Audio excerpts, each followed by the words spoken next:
నమస్కారం సార్. నమస్తే. నేను రాజేంద్ర రెడ్డి, మన హెల్త్ ఇండియా ఎడిటర్ని సార్. మీరు చేసే పనులు, నిన్న మొన్న జరిగినటువంటి రైడ్స్, తెలంగాణ మెడికల్ కౌన్సిల్ ఆదేశాల మేరకు మీరు చేసేటువంటి పని హర్షించదగిన విషయం. దీనికంటే ముందు మన హెల్త్ ఇండియా ప్రేక్షకులకి డాక్టర్ రాజ్ కుమార్ కరీంనగర్ నుంచి మాట్లాడుతున్నాం సార్. వాళ్ళ హాస్పిటల్ వచ్చేసి మంచిర్యాల చౌరస్తా RK hospital. Sir critical care specialist మరియు తెలంగాణ మెడికల్ కౌన్సిల్ మెంబర్ కూడా. సో వారి వృత్తిని వారు చేసుకుంటూ కొంతవరకు నాణ్యమైన వైద్యం అందించాలి, మరియు కొంత పేద ప్రజలకు కూడా సేవ చేయాలన్న ఉద్దేశంతో హాస్పిటల్ కూడా రన్ చేస్తూ ఉన్నారు. సో వారి మాటల్లో సార్ మీరు ఒకసారి ఇంట్రడ్యూస్ చేసుకొని మా ప్రేక్షకులకి మీ యొక్క మీ యొక్క ఆలోచన విధానాలు కానీ లేదు మీ కౌన్సిల్ విధానాలు కానీ ఒకసారి చెప్పగలరు సార్? ప్రేక్షకులకు నమస్కారం. నా పేరు డాక్టర్ బండారి రాజ్ కుమార్.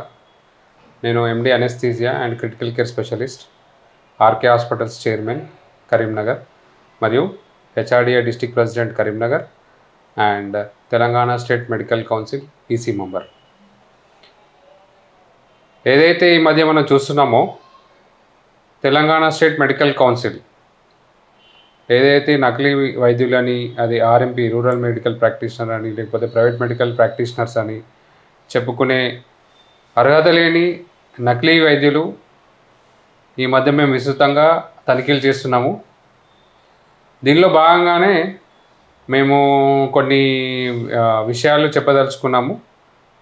ఏంటంటే, వారు ప్రాథమిక చికిత్సా కేంద్రం అని పెట్టి కంప్లీట్ హాస్పిటల్నే నడిపిస్తున్నారు. దీనివల్ల ఏమవుతుందంటే, ఎక్కువగా వాళ్ళ ఎవరైతే పేషెంట్స్ వాళ్ళు పేద ప్రజలు ఉంటున్నారు, దాంట్లో వాళ్ళు ఆరోగ్యపరంగా చాలా నష్టపోతున్నారు. ఏంటంటే అది దీర్ఘకాలికంగా లాంగ్ టర్మ్గా ఎఫెక్ట్ అవుతున్నారు. ఎట్ ద సేమ్ టైం కొన్ని ఇన్సిడెంట్స్లో డెత్ కూడా అవుతున్నాయి. సో దీన్ని పరిగణనలో తీసుకొనే ప్రజా హెల్త్ని కాపాడడంలో తెలంగాణ మెడికల్ కౌన్సిల్ యొక్క రెస్పాన్సిబిలిటీతో పబ్లిక్ హెల్త్ కాపాడే రెస్పాన్సిబుల్ తెలంగాణ స్టేట్కి మన రెస్పాన్సిబిలిటీ తెలంగాణ మెడికల్ కౌన్సిల్కి ఉంది. ఇందులో భాగంగానే చైర్మన్ మహేష్ గారి ఆదేశాల మేరకు ఉమ్మడి కరీంనగర్ జిల్లా, ఉమ్మడి ఆదిలాబాద్ జిల్లాలో విస్తృతంగా మేము తనిఖీలు నిర్వహిస్తున్నాము. సో దీనిలో భాగంగానే మేము అన్ని ఆర్ఎంపీ పిఎంపీ క్లినిక్స్ని విజిట్ చేయడం జరుగుతుంది. అక్కడ మనము ఏం చూస్తున్నామంటే, మినిమం క్వాలిఫికేషన్ విద్యార్హత లేకుండా వారు ప్రజల ఆరోగ్యంతో చెలగాటం ఆడుతున్నారు. ఓకే. సో దీనివల్ల ఎఫెక్ట్ అయ్యేది ఎవరంటే, వాళ్ళ హెల్త్ అనేది చాలా ఎఫెక్ట్ అవుతుంది. అది దీర్ఘకాలికంగా కానీ లాంగ్ టర్మ్లో కానీ అక్యూట్గా అయినప్పుడు ఈవెన్ డెత్స్ కూడా అవుతున్నాయి.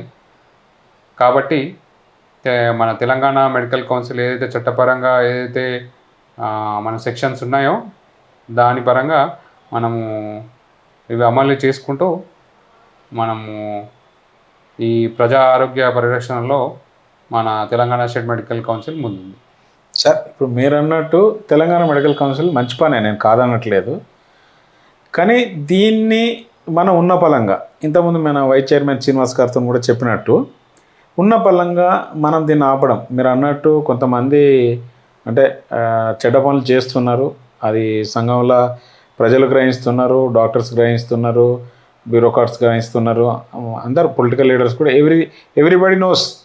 కానీ వాళ్ళు ఏం చేయలేకపోయినటువంటి పరిస్థితుల్లో కొన్ని చూసినాము. ఇప్పుడు మీరు చేసే పని హర్షించదగ్గ విషయమే. కానీ ఇప్పుడు వాళ్ళని మనం ఎట్లా ఐడెంటిఫై చేసి వాళ్ళని ఎట్లా కంట్రోల్ చేయాలి, దాని ప్లాన్ ఆఫ్ యాక్షన్ ఏంటి? ఖచ్చితంగా ఇది ఇప్పుడైతే ఆర్ఎంపీ పిఎంపీ అని చెప్పుకోకుండా ఇప్పుడు వారు ఏం చెప్తున్నారంటే గ్రామీణ వైద్యులని చెప్తున్నారు. ఓకే.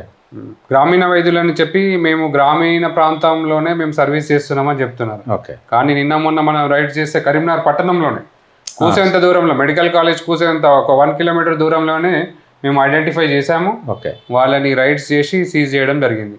వాళ్ళకి ఇది కరీంనగర్ అయితే గ్రామీణ ప్రాంతం కాదు, ఇది సో కార్పొరేషన్. ఈ కార్పొరేషన్లో వాళ్ళకి పని ఏంటి ఇక్కడ?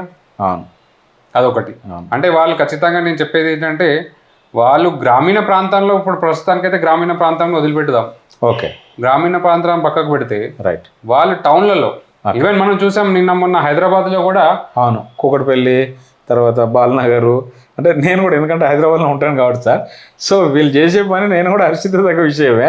మీరు అన్న ఓట్లు నాకు నచ్చింది ఏంటంటే ఇంత టౌన్లో వాళ్ళకి పని ఏంటి? Yes, this is the question. ఎందుకంటే వీళ్ళు అడుగేస్తే అడుగు తీసే టైంలో 100 హాస్పిటల్స్ ఉన్నాయి, 100 మంది క్వాలిఫైడ్ డాక్టర్స్ ఉన్నారు. అంటే నాణ్యమైన వైద్యం అందించే ప్లేస్లో వీళ్ళు చేసే చీట్ అంటారు మీరు అనేది, అంతే కదా సార్? 100%. ఆ చీట్ని మీరు ఎలా కంట్రోల్ చేయగలుగుతారు ఫస్ట్? అందుకే అంటే ఇంతకుముందు ఇటువంటి మనకు రూల్స్ కూడా ఉన్నాయి. ఓకే, ఇంతకుముందు కూడా మనకి ఇటువంటి తనిఖీలు కూడా జరిపేవారు. కాకపోతే కొన్ని రాజకీయాల ఒత్తిడి వల్లనో లేకపోతే ఇంకా వేరే ప్రభావాల వల్లనో వాళ్ళ మీద అయితే ఇటువంటి మన నకిలీ డాక్టర్స్కి విస్తృతంగా అరికట్టే దాంట్లో పాతగా కొంత జరగలేదు అనేది అనుకోవచ్చు. మేము ఏదైతే కొత్త బాడీ ఫామ్ అయినా 2024 నుంచి మన ఫిబ్రవరి నుంచి 2024 నుండి విస్తృతంగా మేము పబ్లిక్ హెల్త్ కోసము పాటుపడుతున్నాం. ఇది ఎందుకు చేస్తున్నాం అంటే మనం చూస్తున్నాం, రోజుకు 2 రోజులకు ఒకసారి పేపర్లో చూస్తున్నాం. ఒకటి ఖమ్మంలో ఒకసారి సుంతి ఆపరేషన్ అని చెప్పేసి వాళ్ళు మనమాంగాన్ని కట్ చేయడము, ఇంకొకటి ఏంటంటే చేతికి ఇంజెక్షన్ ఇచ్చేసి ఇంట్రా ఆర్టీరియల్ ఇంజెక్షన్ ఇచ్చేసి అంతా ఇన్ఫెక్ట్ అవ్వడము. సో ఇవన్నీ చూసాము. ఇంకా మంచిర్యాలలో అయితే ఒక బాబు చనిపోవడం జరిగింది, ఇంకొకటి అయితే ఇంజెక్షన్స్ ఇచ్చే లోపల ఇంజెక్షన్ మర్చిపోవడం జరిగింది. సో ఇవన్నీ వాళ్ళు అర్హత లేకుండా ఇటువంటి మనుషుల మీద ప్రయోగం చేయడం బట్టి ఏమవుతుందంటే ప్రజల ఆరోగ్యం అనేది దెబ్బతింటుంది. మేము కూడా ఇంతకుముందు కూడా చెప్పాను, వాళ్ళు ఏంటంటే స్టిరాయిడ్స్ కానీ హెవీ డోస్ యాంటీబయాటిక్స్ ఇవ్వడం వల్ల పేషెంట్స్ కూడా తొందరగా తగ్గుతుంది కదా అని వాళ్ళకు అలవాటు పడ్డట్టు అనిపిస్తుంది.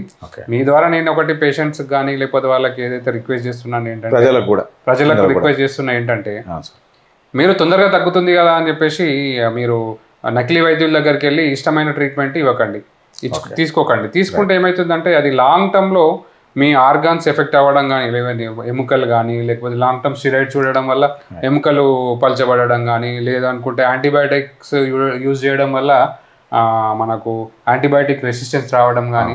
సో ఈ మధ్య కూడా చూస్తున్నాం మనం గ్రామీణ ప్రాంతాల్లో కూడా ఒకప్పుడు 100-105 ఏళ్ళు బతికేవాళ్ళు. గ్రామీణ ప్రాంతాల్లో కూడా ఇది విస్తరించి ఏమైంది అంటే ఇష్టం వచ్చిన ట్రీట్మెంట్ స్టిరాయిడ్స్ ఇవ్వడం కానీ లేకపోతే యాంటీబయాటిక్స్ ఇవ్వడం వల్ల వాళ్ళ లైఫ్ టైం కూడా తగ్గిపోయింది. శరీరం మీద దుష్ప్రభావాలు చూపెడుతున్నాయి. ఇవన్నీ this because of the complications. ఏదైతే వాళ్ళు ఇష్టం వచ్చినట్టు ఇవ్వడం, ఏమీ సైంటిఫిక్ నాలెడ్జ్ లేకుండా ఇష్టం వచ్చినట్టు వాళ్ళు డ్రగ్స్ ఇవ్వడం వల్లనే ఇటువంటి పరిణామాలు జరుగుతున్నాయని మేము అనుకుంటున్నాము. సో దీన్ని ప్రివెంట్ చేసే దాంట్లోనే మేము విస్తృతంగా ఇటువంటి చేస్తున్నాము. ఇప్పుడు మీరు చేసే దానిలో నాకు తెలిసి పొలిటికల్ ఇంటర్ఫరెన్స్ అయితే ఉండదు సార్ వాళ్ళది. సో వాళ్ళు ఉన్నది అని అంటే వాళ్ళకంత అవసరం కూడా లేదు, ఎందుకంటే పొలిటికల్ లీడర్లు మిమ్మల్ని డిస్టర్బ్ చేయాల్సినంత అవసరం లేదు. ఒకటి ఏంటి అని అంటే మీరు అన్నదానిలే ఇప్పుడు ఉన్నటువంటి కార్పొరేషన్ లిమిట్స్లో 3 ఒక government college medical college 2 private medical కాలేజీలు ఉన్నాయి. అయినా జస్ట్ 1 కిలోమీటర్ 2 కిలోమీటర్ రేడియస్లో వీళ్ళు చేసేటువంటి ప్రాక్టీస్ని నిషేధించాలనేది ఫస్ట్ పాయింట్ సార్. మీరు మాట్లాడింది అబ్సల్యూట్లీ కరెక్ట్. ఎందుకంటే నేను కోరుకున్నది కూడా అదే. ఇప్పుడు ఎందుకంటే రెయినీ సీజన్ నడుస్తుంది. ఫర్ ఎగ్జాంపుల్ చెప్తాను సార్ మీకు, అంటే నేను మీకు తెలియని విషయం చెప్పట్లేదు. ఇన్ కేస్ మీ దగ్గర అడ్మిట్ అయిన పేషెంట్స్ ఏదో ఇంజెక్షన్స్ 3 రోజులు 4 రోజులు వేసుకోవాల్సి వస్తే ఇంటి దగ్గర వేసుకొని మీరు అడ్వైజ్ చేస్తున్నాయి. అటువంటి పనికి మీరు వ్యతిరేకం కాదు, అట్లాంటి పనికి. కానీ వాళ్ళు చేసే పిచ్చి పనులకు నేను కూడా వాళ్ళకు వార్నింగ్ చేయడానికే ఇబ్బంది లేదు సార్. కానీ వాళ్ళు చేయాల్సిన లిమిట్స్ దాటడం వల్లనే ఈ ఇబ్బందులు ఎదురవుతున్నాయని మీరు చెప్పే ముచ్చట. ఖచ్చితంగా అదే. వాళ్ళు అక్కడ ఏం పర్మిషన్స్ అనేటి ఒక హాస్పిటల్ పెట్టాలంటే ఎన్నో పర్మిషన్ తీసుకోవాల్సి ఉంటాయి. ఈవెన్ క్లినిక్ పెట్టాలన్నా కూడా ఎన్నో పర్మిషన్ తీసుకోవాలి. అంటే ఇవంతా మనం చట్టంలో లోబడి ఉన్నాము, రైట్. కాకపోతే వాళ్ళు కిరాణం లెక్క ఇష్టం వచ్చినట్టు పెట్టేసుకొని ఏ పర్మిషన్ లేకుండా పేషెంట్ని అడ్మిట్ చేసి ట్రీట్మెంట్ ఇవ్వడం అనేది జెండర్ ఇది మన వాళ్ళు ఇల్లీగల్ యాక్టివిటీ, అదే వయలేషన్ ఆఫ్ ది రూల్స్ అంతే. అదే ఇప్పుడు మీరు అన్నట్టు సెక్షన్ 34 సెక్షన్ 54 ఎవరైతే మనకు మెడికల్ రిజిస్ట్రేషన్ లేనటువంటి డాక్టర్స్, ఈవెన్ అల్లోపతి లేకపోతే ఇంకే డాక్టర్సా ఎవరైనా కూడా should and must the registered అయినటువంటి బాడీ అంటే నాబ్స్ ప్రకారం ఎన్ఎంస్ నాబ్స్ ప్రకారం చేయడమే అది రూల్. 34, 54 చెప్పేది ఏంటంటే ఎవరైతే illegal practice what ever it is, వాళ్ళు క్రాస్ ప్రాక్టీస్ బిఎంఎస్ బిహెచ్ఎంఎస్ లేకపోతే యునాని ఇంకెవరైనా కావచ్చు, వాళ్ళు చేసేవాళ్ళు మాత్రం మీరు శిక్షార్హులు, వాళ్ళని శిక్షలు వేసేటువంటి రైట్స్ మెడికల్ కౌన్సిల్కి ఉంది. అది ఇంతకుముందు కూడా నేను చెప్పినాను. కానీ ఇప్పుడు ఈ ప్రివెంట్ చేయడానికి గవర్నమెంట్కి మీరేం అడ్వైజ్ చేయగలుగుతారు, గ్రామీణ ప్రాంతాల ప్రజలకు ఏం చేయగలుగుతారు అడ్వైస్? ఖచ్చితంగా ఏదైతే మనము ఎప్పుడైతే మనం అనుకున్నామో, ఏదైతే ప్రాథమిక వైద్యులు అని చెప్పేసి లేకపోతే ప్రాథమికంగా మేము గ్రామీణంగా చేస్తున్నాం అనుకుంటున్నాం కాబట్టి మేము ఒకటి గవర్నమెంట్కి చెప్పేది ఏంటంటే ఈ ప్రాథమిక వైద్యం అనేది మనము స్ట్రెంథన్ చేసే పరిస్థితి ఉంది. ఓకే, చేయాలి. ఇక్కడ ల్యాక్యూన్ అనేది చాలా ఉంది. ఈవెన్ గవర్నమెంట్ ఒక 50 మెడికల్ కాలేజ్ ఆలోచించే బదులు ఒక పిహెచ్సి లెవెల్లో మనము ఒక 24 అవర్స్ పిహెచ్సి నడిపించే పొజిషన్ తీసుకొస్తే మాత్రం మనము ఒక మంచి వైద్యం అయితే మనము రూరల్లో మనం ఇవ్వగలుగుతాము. దానికి ఎన్నో ఉన్నాయి. అంటే కొందరు అంటారు డాక్టర్స్ అక్కడికి పోతారా లేదా అనేది. మంచి వేతనాలు ఇవ్వండి, రైట్, మంచి వేతనాలు గౌరవప్రదమైన వేతనాలు ఇవ్వండి. పర్ మంత్ ఒక 1 lakh ఇన్సెంటివ్స్ ఇవ్వండి. దాంతోపాటు అక్కడ వాళ్ళకు ఉండడానికి షెల్టర్స్ ప్రొవైడ్ చేయండి. క్వాలిఫైడ్ డాక్టర్స్కి ఖచ్చితంగా వాళ్ళు రూరల్ ఏ గ్రామాన్ని మండల్ లెవెల్లో కానీ విలేజ్ లెవెల్లో కానీ దే ఆర్ రెడీ టు. ఒకప్పుడు పరిస్థితి వేరు, కాకపోతే ఇప్పుడు ఎంబీబీఎస్ అయిపోయి గౌరవప్రదమైన వేతనం ఇస్తే ఖచ్చితంగా వాళ్ళు ఉండే ఛాన్సెస్ మాత్రం ఎక్కువగానే ఉన్నాయి. మీరు ఒక గౌరవప్రదమైన పెట్టేసి కాంట్రాక్ట్ లెవెల్లో కాకుండా కొంచెం మన గవర్నమెంట్ తీసుకుంటే బెటర్ అని నా ఒపీనియన్. సార్ ఇప్పుడు జరిగేదానిలే మీరు అన్నదానిలే అబ్సల్యూట్ రైట్. ఇప్పుడు నేను అనేది బైపీసీ చదివిన స్టూడెంట్ మెడిసిన్ సైడ్ పోవాలి సార్, మ్యాథ్స్ చదివిన స్టూడెంట్ ఇంజనీరింగ్ సైడ్ పోవాలి. కానీ వీళ్ళిద్దరు కూడా అంటే మ్యాథ్స్ బైపీసీ ఎంపీసీ బైపీసీ చదివిన పిల్లలిద్దరు కూడా బిఫోర్ దట్ ఎస్ఎస్సి వరకు క్లాస్మేట్స్ అనుకోండి. వాళ్ళు ఏమంటారంటే ఇప్పుడు నేను కొంతమంది మెడికల్ గ్రాడ్యుయేషన్స్ అడిగిన క్వశ్చన్లల్లో వాళ్ళు ఏమంటారంటే సార్ నేను మెడికల్ గ్రాడ్యుయేషన్ చేయడానికి నాకు 6 years 6.5 years మినిమం పడుతుంది. సో నేను అంత చదువుకొని అంత టైం ఫ్రేమ్ పెట్టి నేను చదువుకొని నేర్చుకున్నటువంటి విద్య లేకపోతే చదువుకి నాకు 40,000 50,000 ఇస్తే నేను ఏం మేనేజ్ చేయగలుగుతాను ఆ లైఫ్ని. సో ఇన్ జనరల్గా క్యూరియాసిటీ అయితే ఉంటుంది సార్.